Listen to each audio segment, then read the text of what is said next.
Hey there YouTube, good Friday morning, 8:18 a.m. I've been up all night and I'm pretty sure I need to get a nap here pretty soon.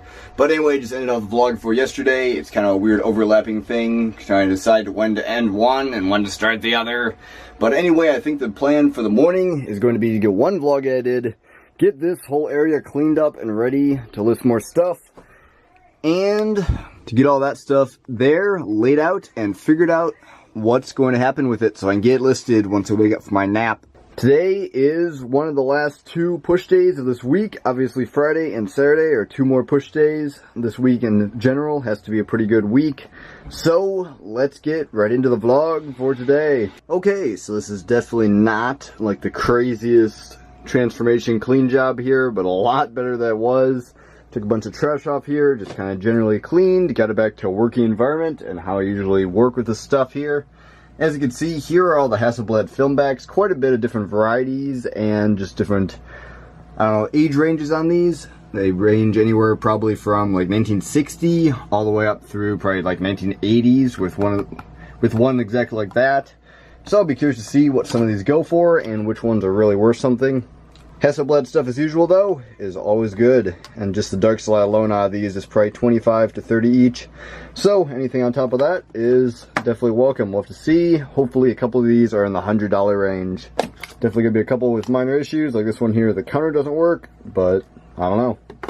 Let's take a look through those, should be pretty good. And then this thing right here is actually really interesting. I'm sure a lot of people know the name Kodak, and it's interesting kind of the early like 1890 through like 1920s landscape of different cameras in America. That was mainly Kodaks, and there are a couple others, Ansco, Agfa. I mean, there are all these definite brands that you call American brands early on.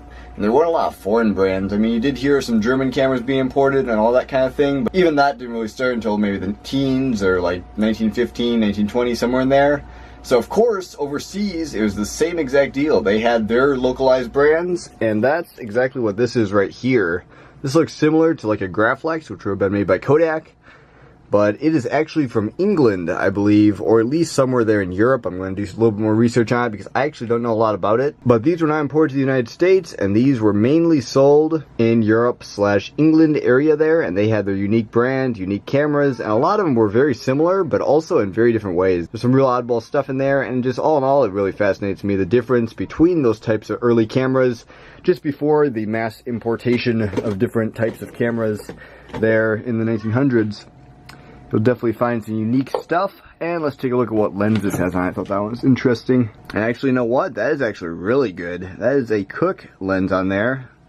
Yeah, so that's one thing you get with European cameras as well, mainly the ones that come out of France.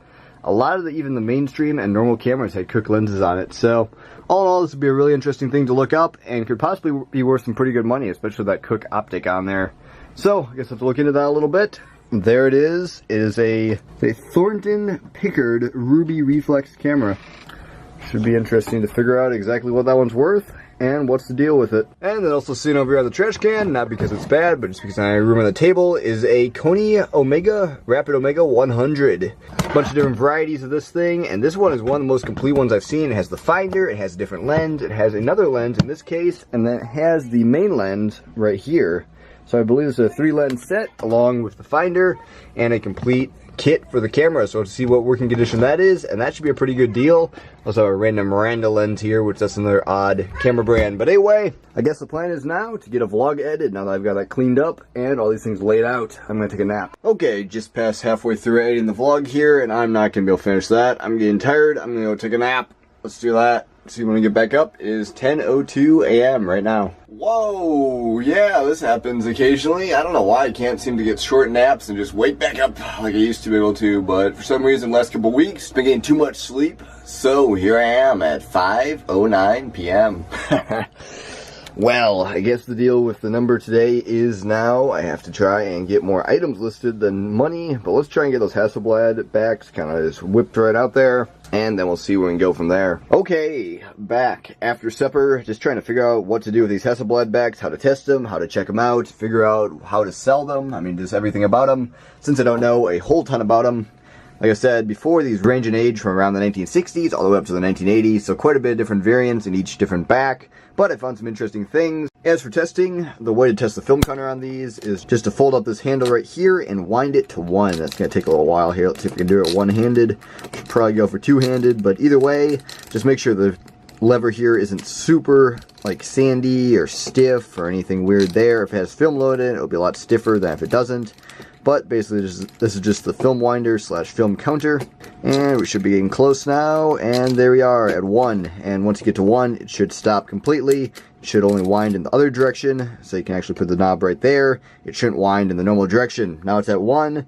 And as far as I can tell, there's not an easy way to trip the shutter. Actually tricking the back here, they trip the shutter on the camera unless you have it attached to a camera, which I do have a 500 ELM right here, but unfortunately this one is all electronic and I don't have batteries for it, so I can only test actual fitment of the back on the camera in this case. So as far as I can tell from other videos and all that, that should be enough to test the film counter. If it stops firmly at 1, that's a good sign. And then if it resets when you pull out the back, that's another good sign. This one's actually a little bit different type, but let me show you one here that doesn't stop at 1. This one here, I'm probably just going to fast forward through actually trying to wind it. Actually, it's really loose right now. It doesn't seem very good. Oh, wait, I'm just going the wrong direction. Okay, and this one right here is one that actually doesn't stop at 1, which let's see here. I'm just going to fast forward. This takes too long to wind. And there we go, we're to 1, but is it going to stop? Let's see, it's still kind of hard to wind. There goes the white thing. Oh, and now of course it stops. So, I don't know. This one wouldn't stop before, it went right past 1 before, and now it's stopping. So, some form of sporadicity in some of these backs here. I don't know if that's a word or not. But this one here did not pass testing before, and there you go. Now it's going to keep going. So I guess you just have to wiggle it a little bit. Make sure it's not going to keep going once it sticks at 1, like with this one right here. If I wiggle this one at all, I mean, it's pretty firmly stuck at 1 there. It's not going anywhere. So, not sure what's wrong with this one, but it's some issue in the gearing or something similar, and that'll have to be described. So the next thing to check, which I actually found this out from an informative YouTube video, which I might put a little link in the right-hand side there. It's just about how to test a Hasselblad. But basically, he said on the film back, the last 3 digits of the serial number there, you can actually check that the insert is matched with the actual back, which let me fold this handle here quickly. And check the insert actually matches the back by checking that serial number. Keep note of what the last 3 digits of that serial number were. Which we checked that, 923, and then we check the insert, also says 923, so that's good. It's a matching insert. I'm pretty sure that's just a completeness thing and something you can mention. Your back has matching numbers. In this case right here, this one says 108 as the last 3 digits. This one first of all is a little bit earlier, has a different serial number arrangement. But as you can see, that was 995 is the last 3 digits, so that one does not match. It's one of 2 that we have here that do not match. But that's definitely something to mention in the listing, that you don't have matching serial numbers on the back and insert, which may cause minor issues. I don't know, I think it's just a thing that some people look out for. So anyway, I guess that's about it to test these here. I'll also make sure that fits on the camera correctly, and I'll test this outer dial that's on some of them to make sure that works correctly. But they're pretty simple. I mean, just as long as the film counter works correctly, the film reset works correctly, and a couple other things, then you can definitely make sure they're working. These are in various states of shape, and some of these should be a lot better than others. We'll see. There's some real old ones and some real new ones and all different types of things here. You have these with the old type winding mechanism, which those are probably from the original Hasselblad cameras, and then we have some newer ones. You have different numbers sometimes. This one is a 16 exposure. Well, this one here is a 24 exposure, and this one right here is a 12 exposure. So anyway, these all should be pretty good. So far, they've all tested out except for a handful, which would be those 3 that over there that have kind of winding issues and whatever. 2 that don't match serial numbers, and then I guess all these other ones here tested out. So I'm gonna have to figure out how to clean those, picture them, and get them up and listed. Let's do that. Well, let me just give you a better idea of exactly what I do here when I'm actually testing one of these things, rather than like one finger or whatever. Basically, just wind it all the way till it goes to about 1, which takes a little while, and in this case, it's the one that goes past. So as you can see, once you pass 1, it just keeps on going and going and going and going, all the way to the end of the thing there, which, let's see, hit that right there, and I mean, that just keeps winding past that. If you pull this out though, remember, just spring right back. That's the film release, or the film rewind in that case. And then of course the matching serial number thing, but that's basically how I test those film counter things. Let's show you one that actually works properly here. Okay, let's try another one here, and this one should actually have the stop in place. So I probably won't wind these too fast for when the stop does happen. You don't want to break the winder right off. As you can see, it stopped on 1. You test it just a little bit around there, and it will not keep going. It's stuck on 1 there, so that's good. So anyway, I guess that's about it. Let's get these going up and listed tonight. And also a quick update on this camera. I still don't know as much as I should about it, but looking at the Cooke lens there, I did want to do a little bit of research. This is a Thornton Pickard Ruby Reflex, like I said there, and that still has to be determined exactly which model, how much that's worth exactly. But this thing has a lot of different weird quirks and features and things like that that you would not ever see on American cameras. Most cameras have a lens board. This one has a lens compartment. The whole lens pulls out from the bellows mechanism there in some sort of self-contained box. That's really, really strange. And then the lens board is actually attached with those two weird screw things right there to the actual lens box. But the whole lens box pulls out. As you can see, there's the Cooke lens in there. That's probably worth like $300 or something by itself. So I'm going to have to decide whether or not it's worth it to sell the whole camera. I did see a camera, though, sold for $480 with a non-Cooke lens a little while back at auction. So this may be worth selling as a set, but we'll see. I'll have to look into it a little bit more. It has some actually really nice finishing on the wood here. It's not all leather covered like you'll see on a lot of the Graflexes. This actually is like a polished type of wood right there. And I was going to see if I could figure out how to remove this back live. Let me see here. I can look at this little switch right here, which I assume will allow you to remove this back, but I guess we're going to see.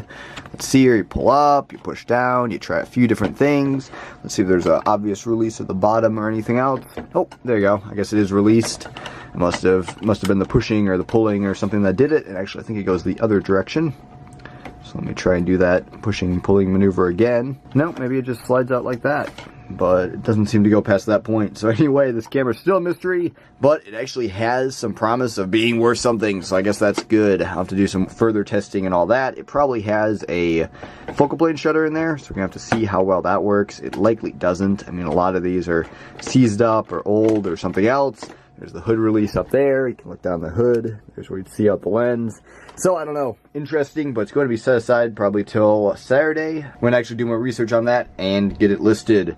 But just want to update you that this possibly is worth some money. I was thinking it might be a $200 to $300 camera, but with the Cooke lens, I was pretty confident I was going to be able to sell that separately. But now, maybe it's going to be a $600 set altogether. I guess we'll see. Hey, you do get a lot of these school cameras, but this must be a pretty snazzy school if they had Hasselblads. But anyway, University of Minnesota, do not remove. Oh, whoops. I'm just accidentally removing it there. Okay, it's all cleaned up, and for the most part, shiny looking. I have about an hour left to get these listed, so let's get them pictured and let's get them listed. Shouldn't be that hard. It's all repetitive listings, but really have to get on that if I'm actually going to get them done. I realize I had quite that little time. Maybe an hour and 30 minutes, but anyway, these are looking pretty nice after they're all cleaned up. Especially some of these, like this one here, which is likely from the 50s, which I did say 60s through 80s, but some of the earliest Hasselblads, I think the first one came out in 1947 or 1948, so I guess this one is mid-50s, but I'll have to look it up, figure that out, but this one's actually a real nice shape for that age. And then actually, some of these go for more than I would have thought. I know I mentioned before that probably 120 each or something like that. Let me see here. This one here is a pretty new one. I pointed that out before too. Hasselblad, Sweden. And it is an A24 6x6 back. And these, obviously in the higher end condition-wise, but let me look through a few of these that sold. And as you can see here, there's some that aren't selling, but 238, 220, pretty consistent, 230, 230, 220. Go up a little bit farther here, 220, 240, 227. And if you go all the way up and you find some real mint condition ones, some are even selling as high as like 300, 350. So that's pretty crazy. But anyway, the standard back, most of these here are going to be going sort of in that range right there, like the 170 range. So in nice shape, I'd say not all these in nice shape, but the ones that are in nice shape are going to go for a little bit more than I thought, and the ones that aren't as nice shape are going to go for more than I thought too. So probably 100 for the not great condition ones, and probably 150 to 170 average for the other condition ones. With a couple gems like this one that are a little bit newer, that'll go for a bit more, and maybe one like this that's in pretty nice shape. Time to hit the bell, time to get those rolling. Let's get these pictured, let's get them listed. Time is running short. Short day. Okay, there are all the Hasselblad back photos imported. 92 photos for 12 backs. So quite a few per back, but anyway, just applied my general preset, and I don't think I'm actually going to need to crop these at all. They're pretty tight already, so that was one of my intentions in taking all the photos, kind of how I did. Spend a little bit more time on the photos and spend less time on editing. So now they should be all ready to go.